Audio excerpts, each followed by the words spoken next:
नमस्कार मेरे प्यारे देशवासियों, आज फादर्स डे है। प्रथम से अंतिम नेताजी सुभाष चंद्र बोस मेरी दृष्टि में भारत के राष्ट्रपिता थे और रहेंगे। उनके बारे में शुरू से लेकर आज तक कई लोगों ने लिखा है। आज मैं आपके सामने पेश करूंगा कि उनकी जीवनी क्या थी। तो बने रहिए मेरे साथ इस वीडियो में। अगर आपको मेरी वीडियो अच्छी लगे तो चैनल को सब्सक्राइब जरूर करें। आपकी एक सदस्यता हमें वीडियो बनाने के लिए प्रोत्साहित करती है। तो चलिए शुरू करते हैं। नेताजी सुभाष चंद्र बोस एक भारतीय राष्ट्रवादी नेता थे और ब्रिटिश शासन के खिलाफ भारत के स्वतंत्रता आंदोलन में अग्रणी व्यक्तियों में से एक थे। उनका जन्म 23 जनवरी 1897 को कटक, ओडिशा, भारत में हुआ था और उन्होंने 20वीं सदी की शुरुआत में भारत के स्वतंत्रता संग्राम में महत्वपूर्ण भूमिका निभाई थी। यहाँ नेताजी सुभाष चंद्र बोस की एक संक्षिप्त जीवनी है। प्रारंभिक जीवन सुभाष चंद्र बोस 14 बच्चों वाले परिवार में 9वें बच्चे थे। उनके पिता जानकीनाथ बोस एक सफल वकील थे और उनकी माता प्रभावती देवी एक पवित्र और ईश्वर से डरने वाली महिला थीं। बोस ने कम उम्र से ही असाधारण बुद्धिमत्ता और नेतृत्व कौशल का परिचय दिया। शिक्षा: बोस ने कटक में अपनी स्कूली शिक्षा पूरी की और फिर प्रेसिडेंसी कॉलेज में पढ़ाई की के लिए वे कलकत्ता चले गए। बाद में वे इंग्लैंड गए और भारतीय सिविल सेवा परीक्षा के लिए उपस्थित हुए, जिसे उन्होंने अच्छे अंकों के साथ उत्तीर्ण किया। हालांकि उन्होंने स्वतंत्रता संग्राम में शामिल होने के लिए सिविल सेवा में एक आशाजनक कैरियर छोड़ने का फैसला किया। भारतीय राष्ट्रीय कांग्रेस: बोस भारतीय राष्ट्रीय कांग्रेस (INC) में शामिल हो गए और जल्दी ही प्रमुखता की ओर बढ़ गए।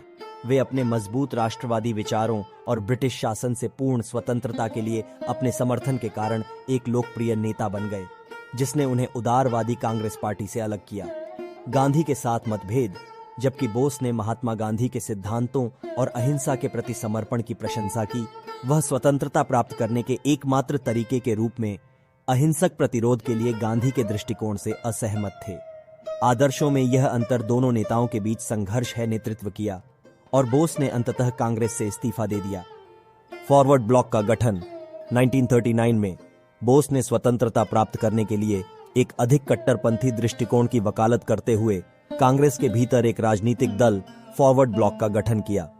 समूह का उद्देश्य सभी ब्रिटिश विरोधी ताकतों को एकजुट करना और ब्रिटिश शासन को तत्काल हटाने की दिशा में काम करना था।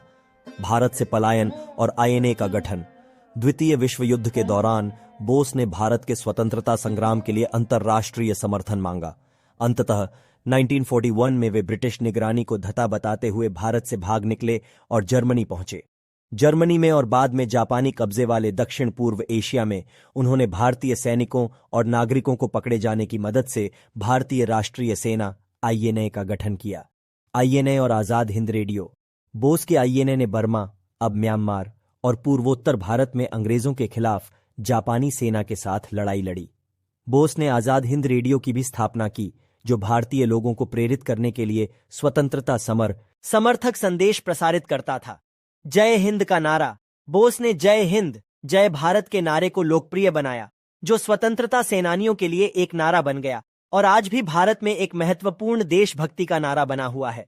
रहस्यमय ढंग से लापता होना: 1945 में बोस का विमान ताइवान, तब फॉर्मोसा, में दुर्घटनाग्रस्त हो गया था, जिससे उनकी मौत हो गई थी। हालांकि उनकी मृत्यु के आसपास की परिस्थितियां विवादास्पद बनी हुई हैं और विभिन्न सिद्धांतों से पता चलता है कि वे दुर्घटना से बच गए होंगे और एक अलग पहचान के तहत छिपे हुए थे।